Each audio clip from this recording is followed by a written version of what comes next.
mo kí gbogbo wa nílé lóko lódò lẹ́yìn odi àánú Olódùmarè ní fi wá sílẹ̀ o akandora konko lóko mi Àjàó Àrò ni mi akonko aso lójú ọlọ́rọ̀ mo lọ́rọ̀ bá gbọ́ kí n bàbá ńlá bàbá ọlọ́rọ̀ ṣe ntí ó ṣe ní rí ake Pótúndé àwa kan bẹ táwọn èèyàn mọ̀ so ní jàngbọ̀n wàhálà ni wọ́n jàngbọ̀n ni wọ́n ṣùgbọ́n mi sábà jà jàpájà konfu nígboro bí táwọn èèyàn kan bó tiẹ̀ jẹ́ pé àti rásìkò náà tí àwọn èèyàn náà fẹ́ kí mi náà jàpájà konfu láàrin ìgboro ṣùgbọ́n alu ọgbọ́n láti yẹ̀kú ń bẹ̀ ọ̀pọ̀lọpọ̀ èèyàn wò pé kí ló dé tí Awíkonko tí ń wé nǹkan mórí báyìí ẹ bá rí inú àwọn ètò tí mo ti ṣe tẹ́lẹ̀ ẹ rí pé ó wo kọ̀ǹdùkọ̀ǹdù burúkú kan báyìí náà lọ yọ sí mi wájú orí kí a sì mọ̀mọ́ ṣàfihàn eléyìn ní gbogbo ìgbà náà lọ jẹ́ kí n fi nǹkan kan bò ó so ẹ má bínú ẹ rí pé tí mo tẹ́lẹ̀ kì í ṣe kọ̀jẹ́ má àṣà wa ṣùgbọ́n agbára wa bẹ́ẹ̀ náà ni mo kí nílé mo kí lódò mo kí ní ibikíbi tí ẹ ti láǹfààní láti máa wò mí ọ̀rọ̀ owó mo fẹ́ sọ à ń tẹ́ tu fàjáwò sí ń bẹ̀ kọ́mọ́dà mọ̀ràn bí ní Ọ̀yọ́ èyí náà ti rí fídíò tí mo kọ́ lò níbẹ̀rẹ̀ fídíò Mr. Jollof àti VDM níbi tí wọ́n ti ń kura wọn ní kùkú nínú bàálù eléyìn tó tàbùkù bá wa gan eléyìn tó ṣèyàn ń kàyéfì ó sì dùn ní jọjọ ṣùgbọ́n bí onídìí obìnrin kì í jẹ́ kú mólú o ẹkún ni mo ń ṣàtọ́kùn fúnkún o kó tó di pé baálé ilé méjì àbí géńdé méjì wọ́n bẹ̀rẹ̀ sí ní kura wọn kúkú ó ti gbọ́dọ̀ ní nǹkan tó síwájú lóòótọ́ ẹlẹ́jọ́ Ṣadédùnwé kò sì sẹ́ni tẹ́bi tí ó rojú ẹ̀bí mọ́ra rẹ̀ rárá o bẹ́ẹ̀ fún wèrè lọ́kọ́ ọ̀dọ̀ rẹ̀ ní òròkó sí bó láti wá mọ̀ tọ̀rọ̀ kí láti mọ̀ tí máa ń ṣẹlẹ̀ òun náà ni pé àwọn èèyàn kan ń bẹ tẹnu wa kì í rọ̀ wá àwọn èèyàn kan ń bẹ tẹnu wa kì í gbé jẹ́ àwọn èèyàn kan ń bẹ tá à ní rí ká mọ̀ wí bẹ́ẹ̀ làwọn èèyàn kan sì wà tó jẹ́ pé àrí ìgbọ́dọ̀ wí ni wọ́n baálé ilé susapẹ́ àti wá sórí ọmọ tó bẹ́ǹdì kò sí nǹkan méjì tá a ṣe náà ju pé ntọ́ bá mú wá náà là á faradà lórí ọ̀rọ̀ VDM àti Mr. Jollof nǹkan púpọ̀ kọ́ ni wọ́n sọ ń bẹ̀ nǹkan kékeré ni wọ́n sọ ń pa rẹ̀ unfortunately mi ò láǹfààní àti rí ọ̀rọ̀ tí VDM sọ nípa Mr. Jollof ṣùgbọ́n mo mọ̀ wípé VDM oníjàngbọ̀n ni activist ni o ṣùgbọ́n oníjàngbọ̀n ni àwọn tán bá sì ti dàbí ẹni pé wọ́n kọ́ ẹ̀ṣẹ́ ìmọ̀ ń gùn wọ́n ní gbogbo ìgbà tó rán máa ń nígbàgbọ́ wípé kò sẹ́ni táwọn ò lè mú wọ́n dẹ̀ máa ń fẹ́ challenge anybody tán bá come across tá a bá wo dáadáa VDM ti ṣe akọ́ṣẹ́ lórílẹ̀‐èdè Nàìjíríà ó ti gbèjà àwọn èèyàn tó pọ̀ lórílẹ̀‐èdè Nàìjíríà ó ti dá ìkólọ àwọn kan padà lórílẹ̀‐èdè Nàìjíríà ó ti tú àṣírí àwọn ọ̀bàyéjẹ́ lọ́pọ̀lọpọ̀ lórílẹ̀‐èdè Nàìjíríà bó tiẹ̀ jẹ́ wípé àní mọ̀ rìn kórí ọmọ mẹ́ kò sí bẹ́ẹ̀ dọ́ ṣe máa ṣe tó tí ò ní kù síbì kan àti pàápàá kò sí bá ṣe máa ṣe tó tí gbogbo ayé ò yẹn ni Yorùbá ní kádìjú ká kó gbẹ̀yìn sọ́wọ́ ọ̀tún ká bòrìn ká kọ́ gbẹ̀yìn sọ́wọ́ òsì ká wá fẹ̀yìn rìn wọ́gbò sẹ́yìn ẹni tí ó yin ni ó yin ni ẹni tí ò ní yin ni ò ní padà yin ni náà ni àwọn kan ó gbé kíní sọ kíní ń ṣe ṣùgbọ́n òye tó yé mi ni pé adáramọ́kù ibì kan ò sí tó bá tásìkò mo ti sọ sẹ́yìn àwọn ayé àwọn èèyàn bẹ̀rẹ̀ sí ní padà wá àṣìṣe VDM torí tí bàtà bá ti ń ro pọnlá tó bá ti ń ro wálé ó sì tán tó fẹ́ yanu kẹ́ntì lu bàtà ó tètè kíyèsí bí ó bá mú ọwọ́ omele rẹ̀ tí ó bá mú ọwọ́ ọsán ẹ̀ níwọ̀nba yóò lu bàtà dàlú o gẹ́gẹ́ bẹ́ẹ̀ náà ni ọ̀rọ̀ VDM torí pé ìṣẹ̀lẹ̀ tó ṣẹlẹ̀ nínú pléènì àwọn èèyàn kan ń dá Jollof lẹ́bi pé Jollof ló kọ́kọ́ gbá VDM létí ṣùgbọ́n àwọn èèyàn kan ń bẹ tó jẹ́ pé abẹ́lẹ̀ ni wọ́n ti ń yíyàn lẹ́tu ìwọ ló sì mọ kéyè síta àwọn náà ni ó dẹ̀ tó máa rẹ̀ ọ́ àwọn náà ni ó tó máa pé pẹ̀lẹ́ o àwọn náà dẹ̀ ni wọ́n yín ọ lẹ́tu ńlá fi pé àjàlá ta nà ọ́ ọlẹ́yìn náà kọ́nù tí ẹ bá wò dáadáa nínú pléènì yẹn ní tí Jollof sọ ni pé VDM náà ká sóun lójú meanwhile VDM náà ló kọ́kọ́ sọ̀rọ̀ ńgbà tó rí Jollof pé ẹni táwọn jọ ń tàn síra wọn lórí ìtàkùn ayélujára ńlá àwọn tó wá jọ wà nínú pléènì papọ̀ ó dẹ̀ sọ̀rọ̀ sí Jollof ó dà pé bí ẹgbẹ́ ara wọn náà jọ jókòó kì í ṣe ẹgbẹ́ ara wọn bẹ́ẹ̀ yẹn o èmọ̀ opposite seat wọn náà jọ wà so VDM ló kọ́kọ́ sọ̀rọ̀ wípé ìwọ Jollof lélẹ́yìn wàá gbá mi létí lé ní o ìwà gbá mi létí lé ní o ibi tí ọ̀rọ̀ ti kọ́kọ́ ṣẹlẹ̀ nìyẹn kó tó di pé bóyá bẹ́ẹ̀ náà ni VDM ti náwó sí pé tó bá gbá mi létí lónìí ìmì mọ̀ nǹkan tó máa ṣẹlẹ̀ ìyẹn dẹ̀ gbá létí lóòótọ́ kó tó di pé wọ́n bẹ̀rẹ̀ sí ní kìrà wọn lẹ́sẹ̀ẹ́. Well, kí ló wá fàdí ìjà wọn? Torí bí onídìí obìnrin ìjẹkùmólú ẹkún ní bákan rìn ẹkún ní satọ́kùn fún kan. Kò sí bí ẹ̀ṣẹ̀ ti fẹ́ ṣẹ́ tí ò bá nídìí. Bóbìnrin bá bímọ nílé ọkọ àkọ́kọ́ ẹ̀ bóbìnrin bá bímọ nílé ọkọ náà wá ní kí ni ó sọ orúkọ ọmọ tó ní Dòwú. Ẹ já béèrè lọ́wọ́ rẹ̀ ó gbọ́dọ̀ níbi tó bíbejì sí. Níbi èèyàn bí àkọ́bí fún èèyàn tó pè ní Dòwú á ti mọ̀ pé ìkẹta ọmọ ni Dòwú. So ló túmọ̀ sí pé a ń láti mọ nǹkan tó ṣẹlẹ̀ láàrin VDM àti Jollof ṣùgbọ́n nínú ẹjọ́ tí Jollof rò ó jẹ́ kó yé wa wípé VDM ń ta sóun ta síyàwó òun. VDM dẹ̀ ń ta sáwọn èèyàn kan bí kò mọ̀ pé wọ́n lórúkọ bí kò mọ̀ sọ wípé àwọn tán bẹ nílé ìjọba wọn máa ń báyàwó ara wọn lájọṣepọ̀ bọ́yọ̀ sọ pé wọ́n báyàwó òun lájọṣepọ̀ àbí nǹkan kan. Ohun tóun wá sọ ni pé torí pé òun jẹ́ special adviser fún gómìnà eléyìí ò túmọ̀ sí pé kéèyàn sọ̀rọ̀ sóhun kó òun gbọ́wọ́ lé gbọ̀ndò òun fòun tàn lésì o ló fi jáde láti wá fún VDM lésì ló fi dàbẹ́ ni pé wọ́n ń tàn síra wọn wọ́n bá tàn síra wọn wọ́n tàn síyàwó wọ́n tàn síyà wọn kìíní yẹn common láàrin àwọn èèyàn kan and lo and behold bí èèyàn bá búyà tèmi náà ń búyà rẹ̀ o kò sí mo ṣe lẹ́kọ̀ọ́ tó o kò sí bí mo ṣe gbọ́n tó kò sí bí mo ṣe wà cultured tó tí mo sọ pé àṣà ti ṣe Yorùbá mò ń gbé lárugẹ Yorùbá ni wọ́n ń bú yẹ wọ́n ń bú babẹ ọlọ́jọ́ kú rẹ̀ ò tí ì pé ọjọ́ kú ẹ ti pé wọ́n ń yẹ ni ó yẹ kéèyàn ó kú bẹ́ẹ̀ ni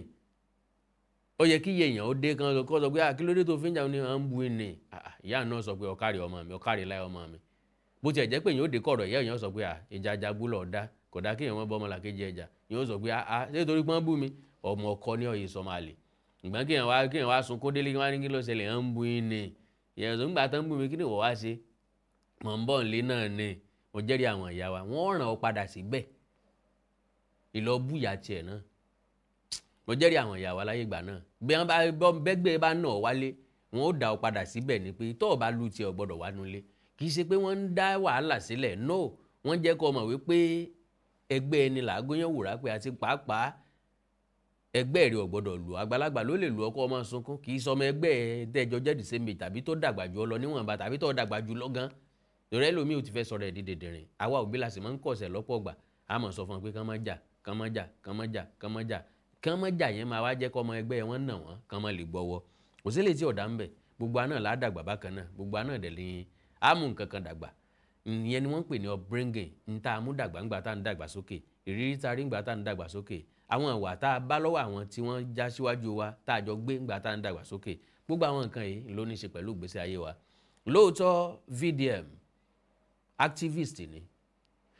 èmi Àkàndá Àwíkòǹkò lèmi kó gbogbo ẹ̀lú papọ̀ mọ́ra wọn oníròyìn ni mí akéwì ni mí activist ni mí apèdèpèdè ni mí sọ̀rọ̀sọ̀rọ̀ ni mí èmi lèmi kó gbogbo ẹ̀ papọ̀ mọ́ra wọn tàbá wa ń jà fẹ́tọ̀ ọmọnìyàn náà lọ́pọ̀ gbà ẹni tí ń jà fún yàn náà máa ń padà di ẹ̀bí rù o torí ẹni tó ọjà fúngbà míì gan lè sọ pé òun ò tún ràn ọ́n tó bẹ́ẹ̀ ń pé àgbàràn mi ṣe wá dẹ lẹ́rù ajínigbé ṣe é dọ̀kọ ẹni mélòó la kí ni tá a fà tó fi di pé ìwọ ló tún ràn jà yìí gan wọn á tún lẹ́yìn tí ń làjà ní ràn jà.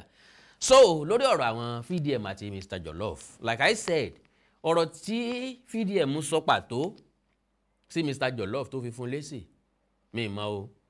ṣùgbọ́n a wo fídíò ti Mr. Jollof ìkànnù fídíò tó fi fún VDM lésì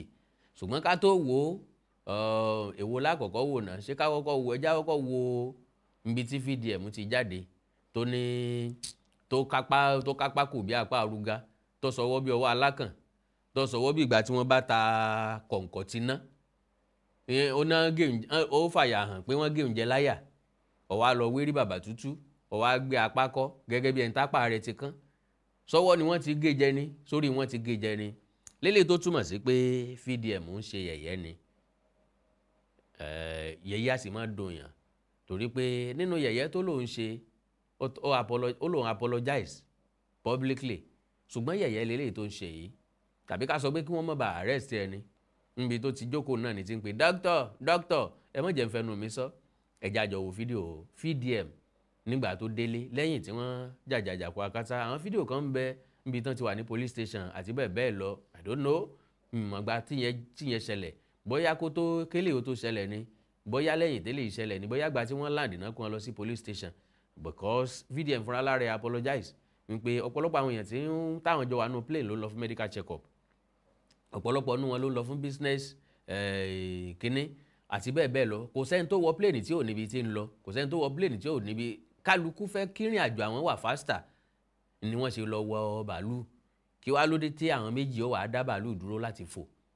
because káwá ní bàálù tí ń fò lọ lójú òfurufú kí wọ́n tó bẹ̀rẹ̀ ìjà bó láti wá ṣe jà gangan ò ní já bàálù bọ̀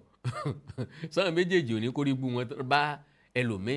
torí ìjà tó wáyé yìí kò yẹ kó wáyé ó wà very very avoidable kò dẹ̀ make sense kò ṣeé sọ nítọ́pọ̀lọpọ̀ èèyàn ń sọ ni pé bóyá àwọn náà fẹ́ dà ambassador nípa àwọn kan ni wọ́n fẹ́ fi fọ́ plane gbá lórí ń jò ní at the end of the day tán náà fi sa ambassador ẹ mọ̀ jà sọ pé àwọn kan Wàsíù Àyìndé Màṣá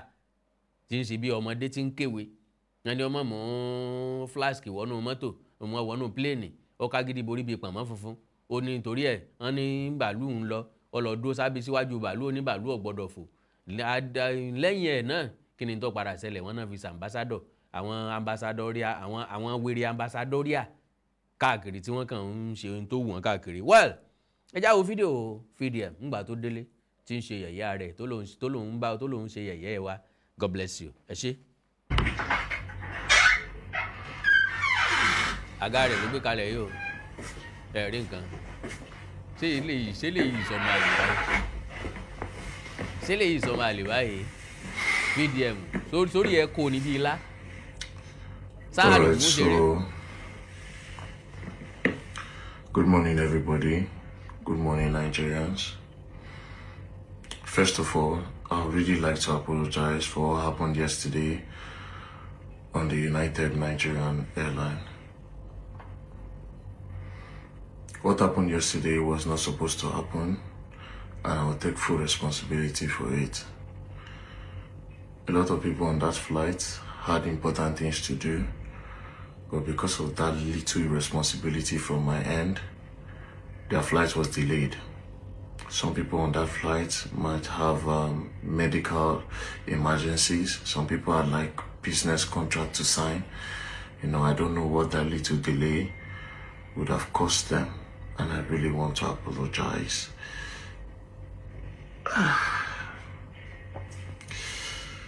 I really want to apologize for everything. You know, I am sorry. Ṣé wọn náà ti sórí ẹ̀ òkú báyìí dókítà dà. Dókítà ẹjọ́ mọ heart Ọlọ́run ràn yín lọ́wọ́. Well, VDM lélẹ̀ ńgbà tó délé kó tó di pa máa wo fídíò ìjà tí wọ́n jà ní plane gangan ẹjá gbọ́rọ̀ lẹ́nu Mr. Jollof ẹjá gbọ́ nǹkan tó sọ nípa VDM. Lóòótọ́ àwọn ọ̀rọ̀ kan ń bẹ táwa náà máa ń sọ lórí social media táàmọ̀ wípé àwọn ọ̀rọ̀ yẹn kù díẹ̀ káàtó káàmọ̀ falligation kan yàn ṣùgbọ́n ẹni tó falligation kan yóò máa ní nǹkan tí wọ́n sọ sóun náà tẹ́ bá rí mi tí n bá sọ̀rọ̀ síyàn lórí social media ẹni yẹn ti sọ̀rọ̀ sí mi ní o èsì mi wá le ju tó ń tọ̀ ń lọ ó possible bẹ́ẹ̀ torí pé analyst lásán ni mi mo kàn máa analyse ìṣẹ̀lẹ̀ tó bá ṣẹlẹ̀ ni ṣùgbọ́n téèyàn bá wá take it personal tó lọ ń bú mi tàbó lọ ń ṣépè fún mi tí n bá padà wá fún tọ̀ ń lésì ó lè le ju èpè tó ń ṣẹ́ fún mi lọ tí mo ń ṣẹlẹ̀ nìyẹn so bí kò náà pé VDM ní pé àwọn ìròyìn pọ̀ lórí ìtàkùn ayélujára pé ó ń ṣe tòótọ́ mẹ́lẹ́tò pẹ̀lú ọkùnrin ẹgbẹ́ ẹ̀ àti pàápàá ó kàn kórìíra àwọn obìnrin ni pàápàá ó kórìíra àwọn ọmọdé oríṣiríṣi nǹkan àti bẹ́ẹ̀ bẹ́ẹ̀ lọ ẹ já gbọ́rọ̀ lẹ́nu oníkan kọ́ sẹ́kàn kó ṣe pọ̀n ọ̀ya. Oga, what is your identity? Rumor has it that you are a gay. Tell us who you are. Are you gay? Are you straight? Are you sissy? Or are you an animal? Tell us so Nigerians should know who their role model truly is. You feel say I be person wey just waka come today the position when I did today. Then you must be crazy. 2019, when I the contest for House of Rep, I believe say that time now you dey sell your nude to take shop. If we say make we start with the talk about CV, which give me the right to do the position when I did today. I'm a certified political scientist. from the prestigious University University of Bessie-Dausa. You can go there, my records are there. You can go to Delta State University and check for my master's as a public administrator. Then moving forward, I was also a member of the Judicial Panel of Inquiry during the time of Okowa. Now, I'm holding the office of the Senior Special Assistant to the Governor on New Media, so we can address people that share false information and assassinate the character of people. So when you talk about, say, now we have a certificate, we see the other, now because you be dull boy,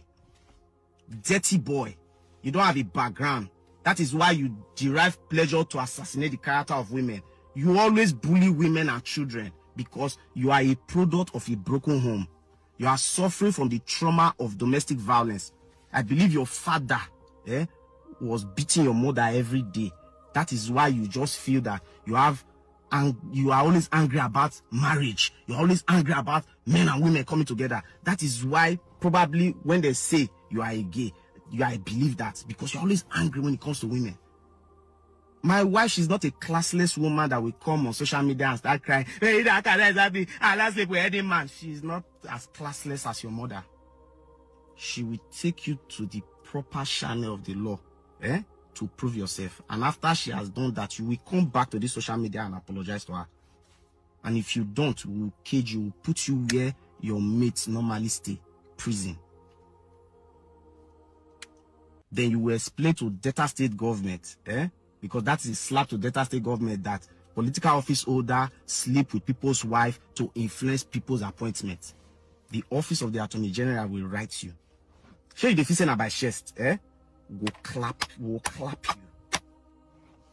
You feel say be all those men we go call they say for the sanity of my wife and all those things are not going to answer you. My primary duty as a husband,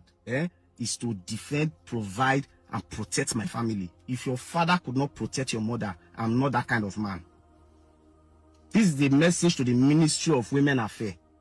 A man like Very Dark Man derives pleasure in assassinating the character of women, shaming women, stigmatizing children. Person like Very Dark Man, they not feel leave 5 years old male child for him because there's every tendency with the rumor going around that he's a gay. He can even molest that child. Now when they carry the near body, one day when he molests on a picking, at that time when I go clear. One day they go talk say if they give on a deep tissue massage, they give on a happy ending. One day story go come say on they wear pampers, on a men where they carry Very Dark Man in their body. Rumor they there. In don't come don't tell you say and when you not getting to do because they sell in nude to take shop. Worry picky if he sell nudes to take shop. Boy we not feel also. They come I say then boy the Niger Delta. Oh God, the time where they born you then they not they exist again. I believe in 1994 or 1995 now they take born you. So which one they call better state? Those states they do election. Go show your strength for Edo State if you figure the arts. Whether I not go brush you. Person like you, now this thing where you they do so, now make God destroy Sodom and Gomorrah. If now olden days, they suppose to you for evil forest, make monkey shop you. No problem. Sure you they talk, say my wife, I sleep with this, not be about that one. You go come. I know you now. All the people they represent you now, they don't drop body come up for you. That is how influential I am. The people where they guide you, your cover, some of them don't they come out. And I go come out everybody around you, you go empty. Now me your love you won't follow do that one. I'll not be all those pushover person because I get position mark quiet. No. My family comes first. Ẹ káàbọ̀ padà. Ọ̀rọ̀ ló sọ tó dùn lẹ́nu ẹ̀ mọ́ránmọ́rán yìí.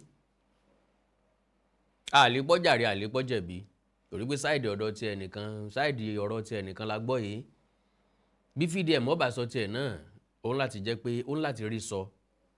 Ṣùgbọ́n mo mọ̀ pé tí yóò fa ìjà wọn ò ní ju pé bóyá FDM mú táṣìírí ọ̀gá ilé yìí tọ́gá táṣìírí ọ̀gá Jollof kò sẹ́ni tí bá ń jẹ lábẹ́ ìjọba tí ọmọ sọ fún pé ìjọba òun ọ̀dà ẹnikẹ́ni tí bá sì ń jẹ lábẹ́ ìjọba bẹ́ẹ̀ bá ti ń bújọba rẹ̀ ní ọmọ nínú ọmọ gbìyànjú àti sọ̀rọ̀. Ṣùgbọ́n lábẹ́ bí tí wá wò kó rí ó yẹ ká fi ọ̀wọ̀ àtàpọ́nlé díẹ̀ sí tá a bá ń bára wá sọ̀rọ̀ lórí ìtàkùn ayélujára. A lè sọ pé nìkan fún ẹnìkan pé kó dákẹ́ fẹ́ nìkan. Torí pé ìtàkùn ayélujára wà fún kálukú láti express mind ẹ̀. lóòótọ́ a máa ń sọ̀rọ̀ ńgbà kan pé kò ní ṣe gbogbo ọ̀rọ̀ náà máa ń gbé wá sórí ìtàkùn ayélujára bẹ́ẹ̀ lómi ò bá gbọ́rọ̀ wá sórí ìtàkùn ayélujára depression ni ó pa sábẹ́ ilé o ẹ̀ sì ni máa ń tọ́pa o ṣe ilé ìtumọ̀ sí pé bí bá ń dùn wá tá a bá fi hàn síta kò tí ì sí ní tó burú ń bẹ̀ and pàápàá jùlọ VDM social media influencer lòun Mr. Jollof wọn náà ń gbé comedian ni kí wọ́n tó fún níṣẹ́ ilé ìjọba ọ̀pọ̀lọpọ̀ artists actors comedians ńlá àwọn gómìnà ti fi ṣe commissioner náà ti yàn sípò ńlá láwọn ìpínlẹ̀ wọn torí pé wọ́n mọ rírì iṣẹ́ wọn wọ́n dẹ̀ mọ̀ wípé wọ́n lórúkọ wọn popular so advantage dẹ̀ ni yóò jẹ́ fún campaign wọn àti pàápàá láti mọ rírì iṣẹ́ tí wọ́n ṣe kò sí lè tó burú ń bẹ̀ nínú nípínlẹ̀ mi nìsín kí wọ́n wá sọ pé wọ́n yan commissioner for àbí board of culture and tourism àbí board of language and culture tó ń bá fi mí sí kò tí ì bá àdìjù wọ́n wá pè mí síbẹ̀ kẹ́nìkan wá sọ pé mo ti ń bàjọba ṣe torí ẹ̀ ni mi ò ṣe ní lè sọ̀rọ̀ irọ́ o bí ẹ bá fi mí jọ dídí ọba ìlú èmi ọ̀bọ̀ sí di máìkì wọn sọ̀rọ̀ ń bọ̀ wájú kámẹ́rà wọn sọ̀rọ̀ o bẹ́ẹ̀ bá gba adé ọba yín lórí mi lẹ́ padà gbá o sọ àkàndọ̀ ọ̀rọ̀ Awíkonko ẹja àwòjà wọn nínú bàálù ó dùn yẹn ó dẹ̀ tìyàn lójú ṣùgbọ́n ọwọ́ ní síwájú jó gẹ́gẹ́ God bless you. Acview Pro Limited ilé-iṣẹ́ tó ń talẹ̀ tó ń ta ilé wọ́n tún bá ní kọ́lé ọ̀gá ni wọ́n jẹ́ Silver Gold Farm Estate kẹ́sẹ̀ rí ọ̀rọ̀ wa Treasure Homes ara ẹ̀rí iṣẹ́ wọn ni. Acview Pro Limited ọ̀gá àgbà nínú àwọn tí ń talẹ̀ tí ń talé tí tó ń bá ní kọ́lé àgbà ọ̀jẹ̀ nílé iṣẹ́ tó ṣe é fọkàn tán gbára gbọ́kànlé fún ilẹ̀ ilé gbígbé ilé iṣẹ́ tàbí ilẹ̀ oko àwọn lóní Treasure Homes tó wà ní Lasamaja 3 bedroom apartment tó dúró rekete tí wọ́n gbé kalẹ̀ ní 75 million naira wọ́n ní 2 bedroom apartment lábúlé Ẹ̀gbá 50 million naira wọ́n gbé kalẹ̀ bákan náà ni wọ́n ní 3 bedroom bungalow ní Treasure Island tí ń bẹ ní Mòwe Ọ̀fadà 17.5 million naira ní bóyá tó lóun ọ̀gbìn àbí tó ní nǹkan ọ̀sìn àǹfààní ńlá láti sílẹ̀ ní Silver Gold Farm Estate tó jẹ́ ti Acview Pro Limited plot ilẹ̀ mẹ́ta lẹ ti máa bẹ̀rẹ̀ 1.5 million naira ní tẹ́ bá fẹ́ sanwó ẹ̀ lójú ẹsẹ̀ Mr. Olúṣọlá ẹnu oníkan láti gbọ́ pọ̀n ẹnu ọlọ́fà láti gbọ́ mọ́ta ọ̀rọ̀ ọlọ́rọ̀ kì í dùn lẹ́nu tèmi ẹ ṣàlàyé Silver Gold Farm Estate ká mojú ẹ̀. Good day, investor. Can you still believe that with 500,000 naira you can hold a plot of land to yourself? Yes, that is what Acview Pro stands for. Through Silver Gold Farm Estate at Ikanabalogun by Obofomi Owode local government. And our farmland is strategically located. As you can see, this is the water. And this water is through our farm estate. Let me take you through to come and see how people are growing their farms here at our farm estate. You can see some are just taking possession and they are burning their land now to ready for crops. And while some have taken possession already, you can see the name, some have cleared. And if you can see some that I want to grow the maize, their maize is coming out now. And as we move forward, you see those who are doing the plantation farming and their plants are already growing in less than 2 months. ọ̀rọ̀ lẹ ti gbọ́ òun àsùngbàgbé òní kàn mí ó yá ní mọ̀nà wá ẹ máa pe Acview Pro Limited sórí +234 803 940 6444 àti +234 802 626 9326 Acview Pro Limited òótọ́ inú ló sọ wọ́n dọ̀gá professional touch ń ló gbé iṣẹ́ wọn lárugẹ. mo kí gbogbo etí tó ń gbọ́ wa nílé mo sì kí gbogbo ojú tó ń wò wá nílé pé ojú tẹ fi ń wò wá ò ní fọ́ etí tẹ sì fi ń gbọ́ wa ò ní di orúkọ tèmi ni Goldworm tí gbogbo ẹ̀yin èèyàn mọ̀ sí ìyá Ìjẹ̀bú gẹ́gẹ́ bí ẹ ṣe mọ̀ ní ìṣe wa wípé ìlera yín òun ló jẹ wá lógún a tún ti dé bí a ṣe ń dé o gbogbo ẹ̀yin tí ẹ ní ìṣòro tó jẹ́ pé ọkùnrin tó dàbí obìnrin nínú ilé ọkùnrin tí ò lè ṣojúṣe pẹ̀lú ìyàwó ẹ kàn sí iléeṣẹ́ Goldworm ẹ̀yin tó jẹ́ pé pépà lẹ má kà lálálẹ́ ẹ má kà pépà bò ẹ kàn sí wa a ní pákéjì oríṣiríṣi fún yín a ní 3-in-1 a ní 2-in-1 fẹ́yìn ọkùnrin tó lè jẹ́ kẹ́ tó máa jẹ́ kẹ́ ṣe bó ṣe yẹ kẹ́ ṣe bákan náà ni ìṣòro tí a ń pè ní arthritis yìí ó ń ṣọkùnrin ó ń ṣobìnrin orúnkún ríro ìbàdí ríro ọrùn ẹsẹ̀ ríro ẹlòmíì ó lè jẹ́ osteoarthritis lónìí ẹlòmíì rheumatoid arthritis ẹlòmíì ìdẹ̀rẹ̀ kò ní lè bẹ̀rẹ̀ mú nǹkan lẹ̀ ẹlòmíì ò lè bẹ̀rẹ̀ kírun ó ṣeé ṣe kó jẹ́ sciatica ni ó ṣeé ṣe kó jẹ́ lumbar spondylosis ni ẹlòmíì ìdẹ̀rẹ̀ arthritis ni tó bá ti di pé ìbàdí ń ro ẹ̀ ò lè bẹ̀rẹ̀ ẹlòmíì orúkún ríro ẹlòmíì ẹsẹ̀ á máa gbóná ẹlòmíì àpapọ̀ rẹ̀ á máa gbóná ẹlòmíì ẹsẹ̀ á máa gbọ̀n ẹlòmíì ara á máa tá orí á máa tá àpapọ̀ ara á máa tá ẹ kàn sí iléeṣẹ́ Godwin Ìyá Ìjẹ̀bú ẹlòmíì ò lè fojú ọwọ́ ẹ̀ báyìí gbogbo ọwọ́ á máa ró gbogbo ẹ̀yin tẹ́ tí ń lò náà ẹ máa jẹ́rìí sí ẹ kàn sí iléeṣẹ́ Godwin Ìyá Ìjẹ̀bú bákan náà ni àwọn èèyàn tó ń tọ̀ ìtọ̀ àtọ̀jù yìí ó ṣeé ṣe kó jẹ́ pé prostate enlargement ni fún ẹ̀yin ọkùnrin tẹ́ ti lé lọ́mọ 40 ọdún tẹ́ bá ní prostate enlargement ẹ lè máa tọ̀ léraléra ẹlòmíì ò ní rí tọ̀tọ̀ rárá ẹlòmíì ìdẹ̀rẹ̀ tó bá fẹ́ tọ̀ á máa ní ìrora ẹlòmíì ìdẹ̀rẹ̀ kó tó débi tó máa tọ̀ sí tọ̀ ìtì máa jábọ́ ṣùgbọ́n obìnrin ní á máa tọ̀ léraléra kó tó débi tó máa tọ̀ sí tọ̀ ìyá ti máa jábọ́ ó ṣe é ṣe kó jẹ́ weakness of bladder làwọn ní àbí kó jẹ́ infection àbí kó jẹ́ diabetes insipidus tí a mọ̀ sí àtọ̀gbẹ ìyẹn náà lè fà á ká máa tọ̀ púpọ̀ jù ẹ kàn sí iléeṣẹ́ Godwin Ìyá Ìjẹ̀bú èyíkéyìí tó lè fà á kẹ́ ẹ máa tọ̀ púpọ̀ jù ara iṣẹ́ wa ni lára iṣẹ́ tèmi jogún látọ̀dọ̀ bàbá mi àtọ̀jú yín gbogbo ẹ̀ ó sì padà sí àyè ẹ̀ bó ṣe tó àti bó ṣe yẹ bákan náà ni àwọn tó ní hepatitis ooru inú ẹ̀dọ̀ ni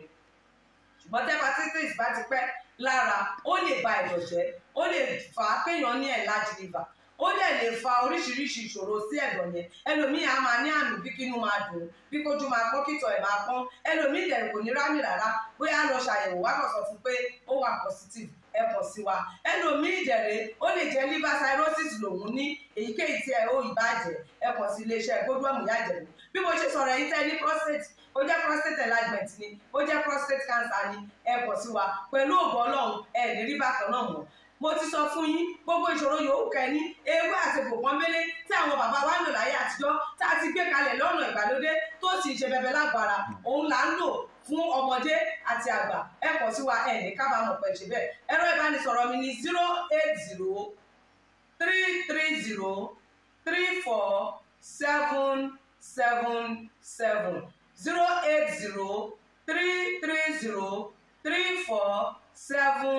08033034777 ẹ bá wà lamẹ́ríkà kẹ́ ẹ wà ní Spain kẹ́ ẹ wà ní UK ibikíbi tẹ́ ẹ bá wà ó jẹ́ Canada ni ó lè jẹ́ Port Harcourt ni ó jẹ́ Abuja ni ibikíbi tẹ́ ẹ bá wà ẹ kàn sí iléeṣẹ́ Godwin Ìyá Ìjẹ̀bú ẹ bá mi sọ̀rọ̀ lórí WhatsApp ẹ lè pè mí ẹ lè fi voice note lẹ̀ ẹ lè fi message lẹ̀ lórí WhatsApp máa dá yín lóhùn ó ṣe tó àti bó ṣe yẹ gbogbo ibi tẹ́ ẹ bá wà lè gbòógì wá máa dé ẹ sì ní kábàámọ̀ pé ẹ kàn sí iléeṣẹ́ Godwin Ìyá Ìjẹ̀bú ẹlòmíì apákan ara ẹ̀ á máa kú kí ló fà tápákan ara fi ń kú ẹ kàn sí wa ẹ máa mọ̀ ẹlòmíì ọrùn àdédé máa steve ẹlòmíì àyà ló máa dùn ẹlòmíì ẹ̀gbẹ́ ló máa dùn ẹlòmíì á máa wúkọ́ ó lè wúkọ́ kókó ti wà lẹ́nu ẹ̀ tipẹ́tipẹ́ tí ò sì ní lọ ẹlòmíì ìjẹ̀rẹ̀ ó máa ní ìṣòro àti breathe in oxygen breathe out carbon dioxide àwa máa ní ìṣòro á máa ní kàtà gbogbo ìgbà kí ló ń fà ó ṣeéṣe kó jẹ́ asthma ni ó ṣeéṣe kó jẹ́ bronchitis ó lè ṣeéṣe kó jẹ́ pneumonia cough ìwọ ní tó bá ti kàn sí wa èyí tó bá jẹ́ nú ẹ̀ ló máa dìtámì irú egbògi tá a lè kẹ́ra láti lè ṣe wa ẹ ṣe mọ̀ mo ti sọ fún yín o ẹ̀rọ ìbánisọ̀rọ̀ wa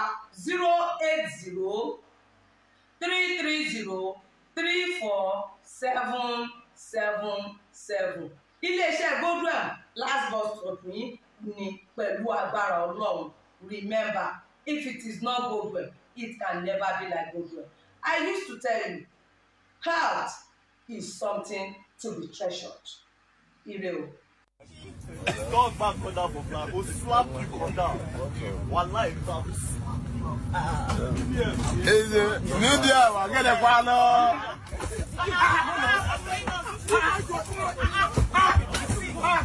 Ìfowópamọ́ ni wọ́n ń gbára wọn yóò àwọn géńdékùnrin méjì VDM rẹ̀ ọlọ́ọ̀bù ló dùn yẹn kan ló ń já wọn yìí ṣé lè náà bójú mu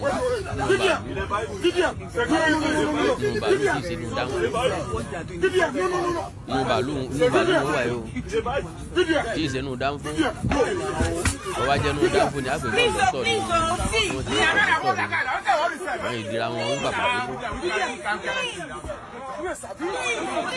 VDM kan dì lórí náà wọn dàbí Mike Tyson tó mọ̀ fọ́ lẹ́sẹ̀ lẹ́nu jọlọ́ọ̀fù bá ti mọ́ kí ló lè tó bẹ́ẹ̀ fídíò mi lè náà lílé torí ẹyin ojúlẹ̀ rúdúwò lẹ́ẹ̀kan back view ní ẹyin ilé ẹ̀rí mo ṣe ń drag ẹ̀ VDM lónà ìyẹn náà rọwọ́ já sàmúkú gbà ẹ̀rí géńdé kò ní. àwọn tó bá lè lé lọ́gbẹ̀yàwó VDM nìkan ni ò tiẹ̀ sí ìníyàwó Mr. Jollof ti níyàwó tiẹ̀ torí ẹ̀ ló ṣe ń dìbẹ́ níyàwó. It makes sense now. That doesn't make sense, man. Doesn't make sense, man. Oh, I don't chop jollof, father. Where's that place? See, they bite me. Man, where they bite? They bite. Man, where they bite? You know, shame, they bite me. Jọ́ọ̀jì ò fọ́ ogún ọ̀fẹ́sẹ̀ fún lẹ́nu. Man, where they bite? Wọ́n nígbàgbọ́ nínú ẹ̀ṣẹ̀ You won't bite me. Man, where they bite? Sí pẹ̀sì. Sí ojú eyín. Wọ́n fẹ́ fojú eyín bàtà tú ẹ jẹ́. Kò lágbára o. Well. They beg, they help her. To the best of my understanding, àwọn méjèèjì kálukú wọn ló ní nǹkan tó ń dùn wọn lọ́kàn. I enter plane, I see am. After I say today, you go slap me. I go near and I punch me, boom. When I follow him, he started bite me. Nta ṣe tí ó red. He bite me. Yorùbá ní ìbẹ̀rù ogun làárí ibi tí ó parí sí kì í sẹ́ni tí máa ń mọ̀. Who be this man? No, my phone for you. My phone. Àti pàápàá ká mọ challenge èèyàn ẹni tá a ti jọ ní fàǹfà àpàdé wọn lérò ká sọ pé a fẹ́ bá wọn jà kàbí ká sọ pé okùnbi tí wọ́n gbà gbogbo eléyìí ó lòdì sí òfin orílẹ̀-èdè ó dẹ̀ lòdì sí òfin ìwà ọmọlúwàbí gbogbo nta bá fà lórí social media ká jẹ́ kó dúró sórí social media ìwọ àti èèyàn jọ búra yín lórí social media ó bú ọ ó bú tiẹ̀ ó wá pàdé ó wá lókùnbi tó fẹ́ gbà ìjọba ní ọ̀dà sí o lóòótọ́ ní iléeṣẹ́ ọkọ̀ òfurufú tí wọ́n wà nínú ẹ̀ ò tí issue statement àṣà àtìgbà tí mò ń tó bá jó níròyìn á sọ pé gba tá à ń kóròyìn yìí jọ tàbí tá à ń kàròyìn yìí jáde wọn ò tí ì sọ nǹkan kan pa rẹ̀ ṣùgbọ́n méjèèjì wọ́n ti sọ àti tí wọ́n kọ sí Mr. Jollof ó ní tó jẹ́ kóun ó gé jẹ ni pé ó ń jùkúùkù sóhun kọ́lọ́ ó sànù wa akandọ́ra Awikonko ìjà ọdọ́là ó kọ lásán ní sọ ni gbogbo àwọn nǹkan yìí ẹlòmíì lè rò pé bóyá ẹ̀fín wó kọ ni pé bóyá kẹ́kẹ́ kan lé trend ni ìgbà tá a ti mọ̀ pé tó bá ti jẹ́nu pléènì dandan ni káwọn èèyàn ka tó bá sì ti ka dandan ni kí wọ́n fèé ta ẹ má gbàgbé owó onímẹ̀yìn náà o orí owó lọ́jẹ́ kí n wé ní tí mo wé síwájú orí o owó onímẹ̀yìn náà tó bá sì mí yọ̀ san kì í sàrùn kan dàbí alára kò sẹ́ni tí ò lè mú òye Yorùbá ní owó bèrè sọ mí kálábíyá ló ti mú mi nísìn ẹ̀ nígbọ̀n kankan kálẹ́sẹ̀ ló ti mú mi nísìn ẹ̀ nígbọ̀n kankan sówó tí ẹ̀ mọ́ múyàn lẹ́sẹ̀ ní mọ́ múyàn lórúnkún àwọn múyàn lórúnkún ó lè múyàn kókósẹ̀ ṣùgbọ́n kì í múyàn lójúgun owó ìmúyàn lójúgun owó lè múyàn nígbọ̀nwọ́ ó lè múyàn lábíyá ó lè múyàn wájú orí owó lè múyàn nínú homú owó báàdì gan o ó lè múyàn nínú òdì ó lè múyàn lójú ara kò síbi tí ò ti lè múyàn kọ́lọ́wọ́ sàánú owó well akadọ́rọ̀ Awikonko ẹ like follow page mi lórí Facebook Awikonko TV ẹ subscribe sí YouTube channel mi Awikonko TV ẹni nǹkan pàtàkì tẹ́ fẹ́ kájọ sọ orí WhatsApp ní ẹ ti jẹ́ ká sọ +2349048519362 +2349048519362 èdè àti àṣàlẹ̀ káàrọ̀ jìrò ní wọ̀mí orílẹ̀-èdè ilẹ̀ káàrọ̀ jìrò ní dàrú ìlú ẹnìkọ̀ọ̀kan wa yóò tòrò mìnìmìnì bí omi àfòwúrọ̀ pọ̀n àjùwàṣe. Awikonko Development Fans Club ilé aláyọ̀ ilé wa. Awikonko Development Fans Club ilé aláyọ̀ ilé wa. Ẹgbẹ́ tó dúró fún ìdàgbàsókè àti tẹ̀síwájú èdè àṣà àtún àjogúnbá ilẹ̀ Yorùbá. Ẹgbẹ́ tó fẹ́ ìrẹ́pọ̀ gbogbo ọmọ Yorùbá tó tún gbé àṣà àti ṣe Yorùbá lárugẹ. Awikonko Development Fans Club ilé aláyọ̀ ilé wa. Awikonko Development Fans Club Worldwide ẹgbẹ́ tí kò rọ̀gbọ̀kú lé ìjọba ẹgbẹ́ tó dúró fún ìdàgbàsókè àti ìtẹ̀síwájú èdè àṣà àtún àjogúnbá ilẹ̀ Yorùbá pẹ̀lú àtìlẹ́yìn gbajúgbajà pèdèpèdè ní àkàndá ọ̀rọ̀ Awikonko ẹgbẹ́ tó ń fẹ́ ìrẹ́pọ̀ gbogbo ọmọ Yorùbá ẹgbẹ́ tó ń gbé àṣà àti ṣe Yorùbá lárugẹ ẹgbẹ́ tó dúró láti ṣàtìlẹ́yìn tó gbọngbọ́n fún àkàndá ọ̀rọ̀ Awikonko àti àwọn ètò rẹ̀ káàkiri àgbáyé àǹfààní wà láti darapọ̀ mọ́ wa ẹ bá wa sọ̀rọ̀ lórí WhatsApp nìkan nìkan ẹ lè pè wá ẹ lè send text message tàbí voice note pẹ̀lú àwọn nọ́mbà wọ̀nyí +234-8053270136 tàbí ààrẹ ẹgbẹ́ Adéolú Adékọ́lá lórí +17048912729. Awikonko Development Fans Club Worldwide, ilé aláyọ̀ nílé wa.